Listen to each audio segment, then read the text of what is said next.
Let's look at Ruth 1, verses 15 through 18.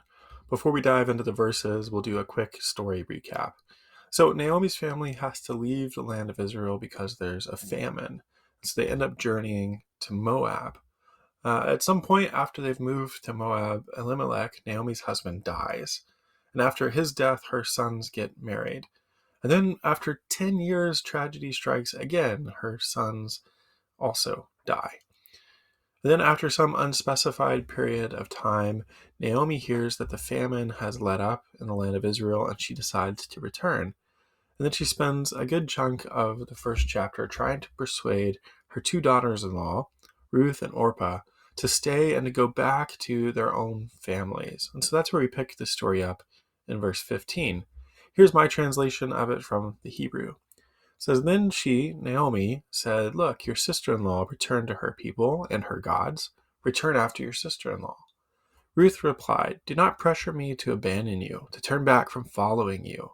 Indeed, wherever you go, I will go. Wherever you dwell, I will dwell. Your people are my people. Your God is my God.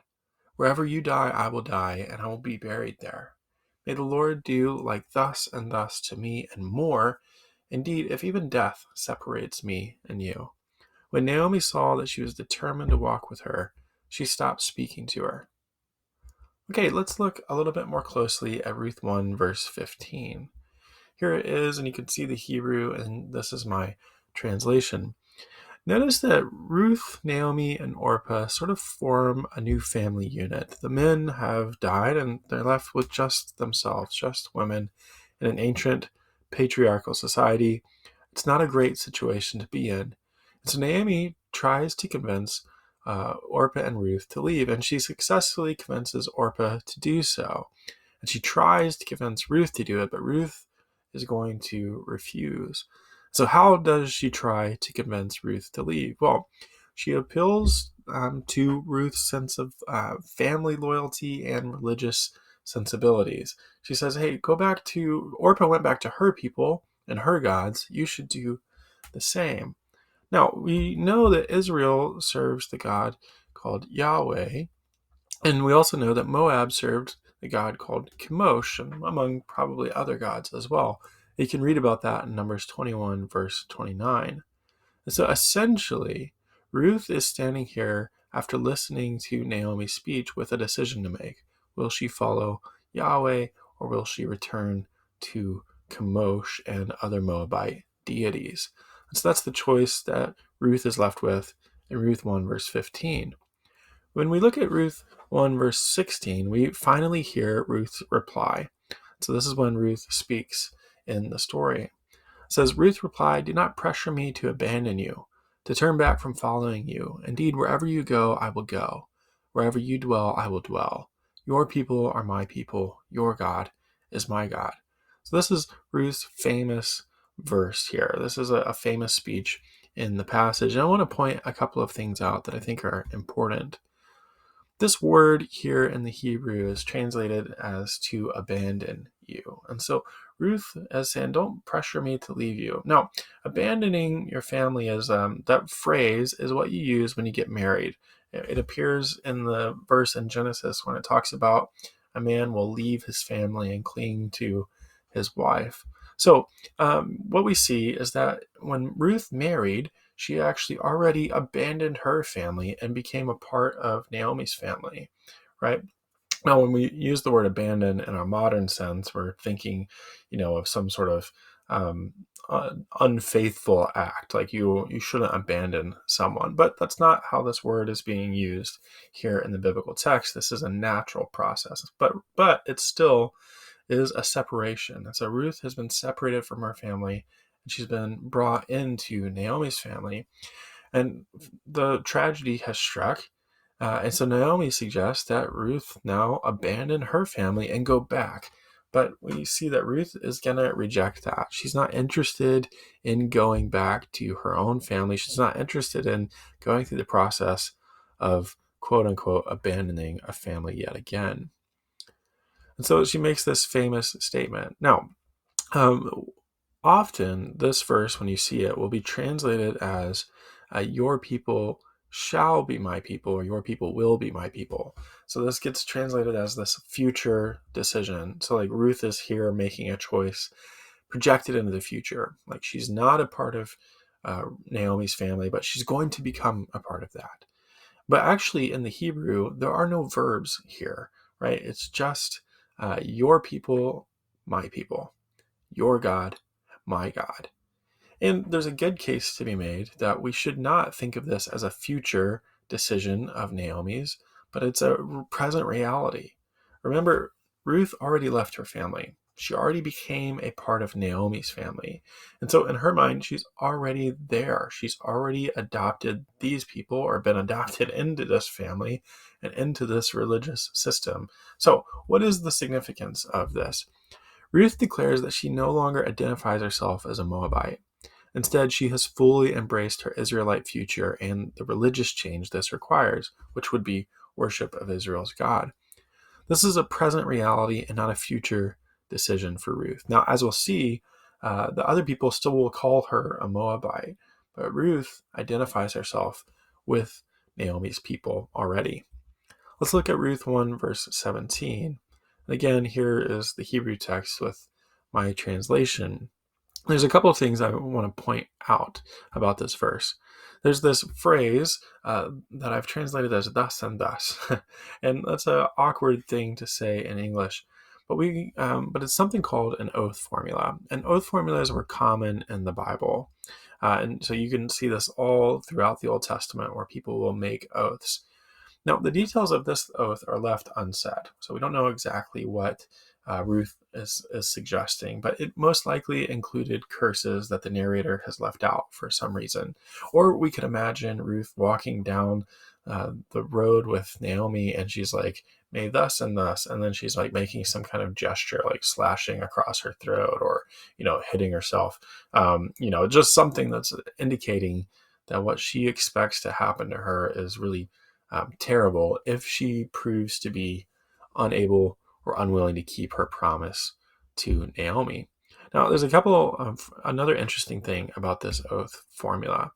There's a similar one that appears in 1 Samuel 20, verse 13, and that's where Jonathan makes an oath to David. And in both cases, they make the oath in the specific name of Israel's God, the Yahweh. Now, other oaths, all the other oaths in the Old Testament do not include the specific name of Israel's God. So that makes these two oaths, the one between Ruth and Naomi, and the one between Jonathan and David, more similar than some of the others. And what else is interesting is that in both of these cases, a person commits to be loyal to someone who is not physically related to them, right? Ruth is not physically related to Naomi. Jonathan is not physically related to David.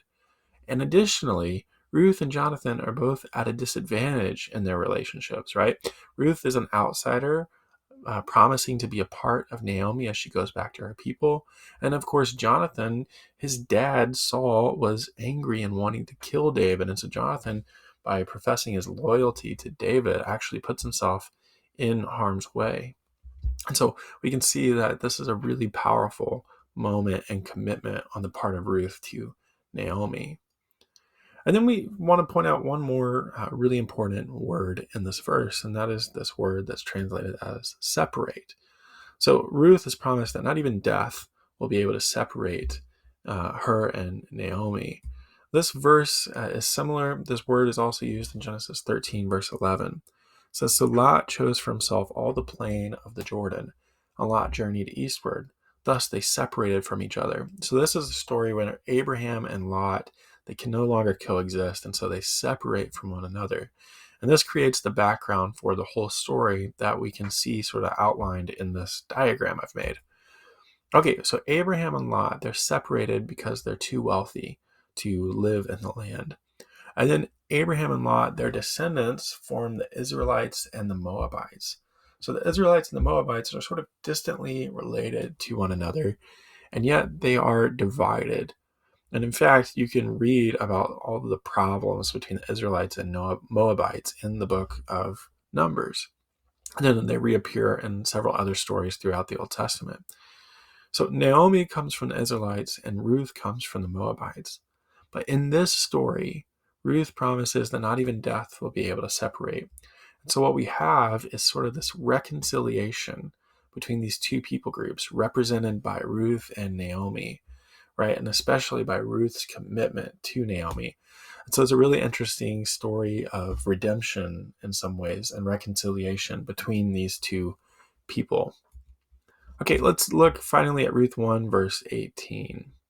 So it says, when Naomi saw that she was determined to walk with her, she stopped speaking to her. I think there's a couple of really interesting things to pay attention to in this verse. First, it says that Naomi saw something, which is interesting, right? Because it says that Naomi saw, not heard.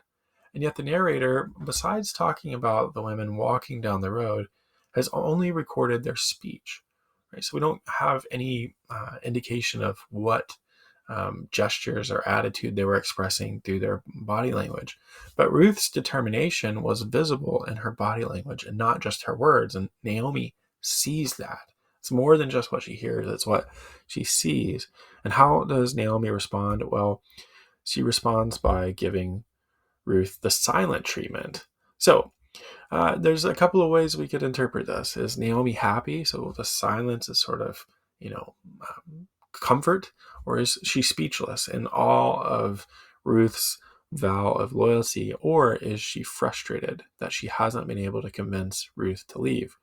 Now, each option is possible, but I think that the evidence of the story leans towards Naomi being frustrated out of her grief. In just a couple of verses, Naomi will call herself bitter.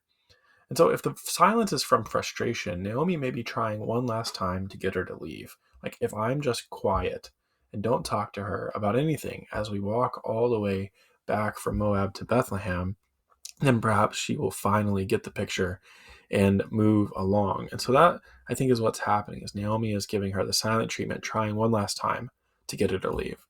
Okay, a couple of final thoughts. Ruth 1, verses 15 through 18 displays Ruth's love and loyalty for Naomi. As a foreigner, she completely identifies herself with Naomi, Naomi's people, and Naomi's God.